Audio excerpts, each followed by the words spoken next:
Makinig kayo. Ako si Juan. Ang tinig sa kaparangan na inyong nababantaan.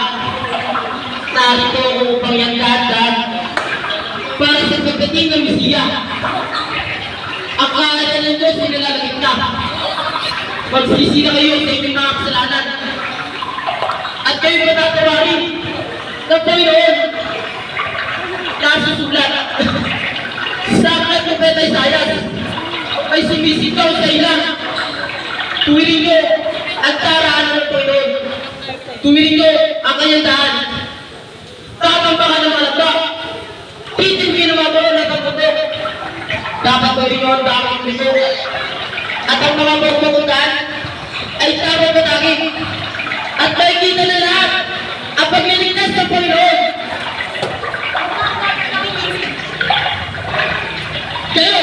Kayo mga kalito.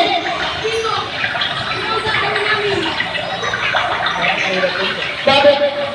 Mga kapatid, kung sino man sa inyo ang may dalawang damit, ay dapat magbigay sa taong wala nito.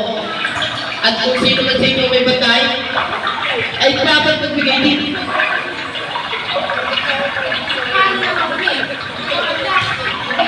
Huwag kayong maningid ng sobra.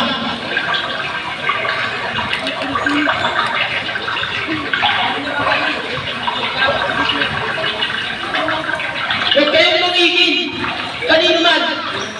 At huwag kayong magbibignak na walang katotohanan. Kasiyahan kayo sa inyong kita.